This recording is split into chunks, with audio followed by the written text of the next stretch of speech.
देखिए, राष्ट्रीय अध्यक्ष जी ने आज यूथ के सभी फ्रंटलों की बैठक बुलाई थी और हमें दिशा निर्देशित किया है 2027 के चुनावों को लेकर किस तरह से हमें चलना है। तो जो पीडीए के तहत हम लोग जो काम करेंगे, जनता को जोड़ेंगे, उनके जो हक हुकूक हैं, उनकी मांगे जैसे स्वास्थ्य, शिक्षा है, घर तक उनके गांव तक जाने के लिए लिंक रोड, अच्छी रोडें बनना। 4 नवंबर से 4 दिसंबर तक एसआईआर पहले नोटिफिकेशन में चला, फिर एक हफ्ते के लिए बढ़ाया गया। 11 दिसंबर डेट की गई, उसके बाद फिर 15 दिन की डेट बढ़ा के 26 दिसंबर किया गया। पश्चिम बंगाल और तमिलनाडु में चुनाव चल रहा है। इसके बाद उत्तर प्रदेश में चुनाव होने वाला है। जो भारतीय जनता पार्टी की सरकार है, जो आरएसएस, जो उसके दल हैं, बजरंग दल है, तमाम जो घटक हैं, वो पूरी तरीके से जनता के साथ बेईमानी करने का काम करते हैं। नमस्कार, आपने देखना शुरू किया है लाइव 24 न्यूज। मैं हूं आपके साथ हिमांशु तिवारी। अभी हमारी मौजूदगी है लखनऊ सपा कार्यालय में। 2 दिन से अभी लगातार बैठक चल रही है। अखिलेश यादव यानी राष्ट्रीय अध्यक्ष आ रहे हैं। बैठक में क्या कुछ करते नजर आ रहे हैं और कार्यकर्ता से जानने की कोशिश करेंगे क्या बैठक में बात हुई। आपका नाम क्या है? मेरा नाम अफसार अहमद है, प्रदेश सचिव समाजवादी पार्टी यूथ ब्रिगेड। बैठक 2 दिन से बैठक हो रही है। बैठक में क्या कुछ कहे बैठक हैं में अखिलेश रणनीति यादव? बनी है, हम लोग को अभी जिम्मेदारी दी जाएगी। हम लोग से बताइए, आपको जिम्मेदारी मिलेगी विधानसभा स्तर पे। वहाँ हम लोग की जहाँ ड्यूटी लगी, हम लोग ड्यूटी पे जाएंगे अपना, और वहाँ जनता के बीच में हम लोग को जाना है, उनको जोड़ना है पीडीए के तहत, और समाजवादी पार्टी के पक्ष में हम लोग लामबंद करा के वोट करवाना है। इस बार पीडीए कौन सा ऐसा योजना लाएगा, जो कौन सा मुद्दा रहेगा, हम लोग की योजना एजेंडा क्या रहेगा? हम लोग जिले वाइज विजन हमारे नेता का तैयार है। हर जिले वाइज अलग अलग विजन है। और जैसे अयोध्या हमारा जनपद है, अयोध्या जनपद को पर्यटन स्थल के पटल में बहुत ऊंचाई तक ले जाना, ये हमारे राष्ट्रीय जगह विजन उनका है। दूसरी बात, हम लोग जो पीडीए के तहत हम लोग जो काम करेंगे, जनता को जोड़ेंगे, उनके जो हक हुकूक हैं, उनकी मांगे जैसे स्वास्थ्य, शिक्षा है, घर तक उनके गांव तक जाने के लिए लिंक रोड, अच्छी रोडें बनना। गांव के अंदर जो रोडें हैं टूटी हैं, भ्रष्टाचार है, उस भ्रष्टाचार को खत्म करना।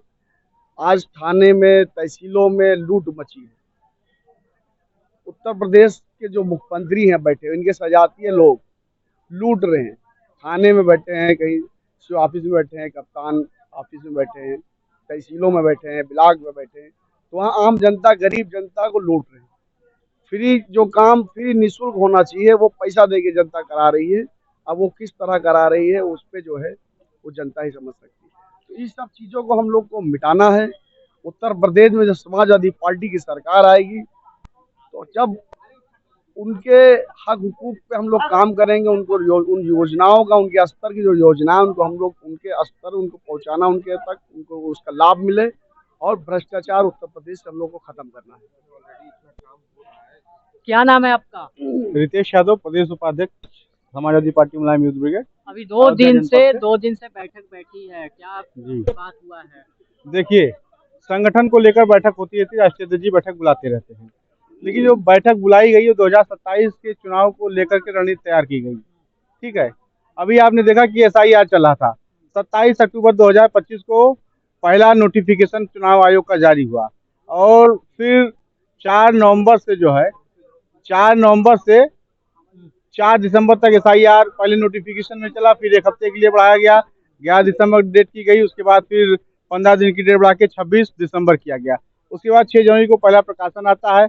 अब फाइनल रिजल्ट जो है मतदाता सूची का प्रकाशन 10 अप्रैल को होगा। अभी आपने देखा कि पश्चिम बंगाल और तमिलनाडु में चुनाव चल रहा है। इसके बाद उत्तर प्रदेश में चुनाव होने वाला है। जो भारतीय जनता पार्टी की सरकार है, जो आरएसएस, जो उसके दल हैं, बजरंग दल है, तमाम जो घटक हैं, वो पूरी तरीके से जनता के साथ बेईमानी करने का काम करते हैं। आपने अभी देखा होगा कि मिल्कीपुर में उपचुनाव हुआ था, 10 विधानसभाओं में उपचुनाव होना था, लेकिन उन 10 विधानसभाओं का उपचुनाव एक साथ ना करा करके भारतीय जनता पार्टी को डर था, क्योंकि अयोध्या में जो भारतीय जनता पार्टी दावा कर रही थी कि वो राम को लाए हैं, लेकिन भगवान राम ने अपने भक्त श्री अवधेश प्रसाद जी को जिता करके ये संदेश दिया कि राम किसके हैं, राम तो सबके हैं, राम किसी एक के हो नहीं सकते हैं। लेकिन भारतीय जनता पार्टी दम भरती है कि वो राम को लेकर के आई है। और आपने देखा होगा कि मोदी जी ने उंगली पकड़ करके विज्ञापनों में दिखाया होगा कि राम को मंदिर के अंदर मिले जा रहे हैं। अरे भाई, राम तो दुनिया बनाने वाले हैं, राम के बगैर दुनिया नहीं चल सकती है।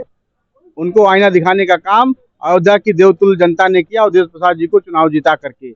मिल्कीपुर में अवधेश प्रसाद जी के डर और दहशत के नाते योगी आदित्यनाथ ने 9 सीटों पे एक साथ उपचुनाव कराया और अकेला उपचुनाव पूरे देश में हुआ था मिल्कीपुर विधानसभा में। ठीक है, आपने देखा कि किस तरीके से लोकतंत्र की डकैती हुई, मतदाताओं को वोट नहीं डालने दिया गया। और अब इस एसआईआर में मैं आपको बताऊं कि भारतीय जनता पार्टी के बड़े बड़े नेता, पूर्व सांसद से लेकर बड़े बड़े नेताओं ने कैंपिंग करके जो है बीएलओ को और सुपरवाइजर को निर्देश दिया कि जिन हर बूथ पे माइनॉरिटी के और यादव बिरादरी के लगभग 50 वोट काटने हैं, 412 बूथों पे 41,800 वोट काटा गया है, जिसकी शिकायत हम लोगों ने माननीय आयोग से भी की है। और आपको मैं बताऊं कि तमाम बूथ ऐसे थे, जैसे 249, 250 बूथ किनौली है, किनौली ग्राम सभा है मिल्कीपुर में, उसमें 9 लोगों को मृतक दिखाया गया, भौतिक सत्यापन में वो आदमी जिंदा मिले।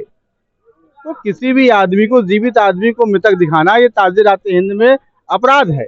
आपके role model Akhilesh Yadav main मुद्दा पे आते हैं, आज क्या बोले हैं?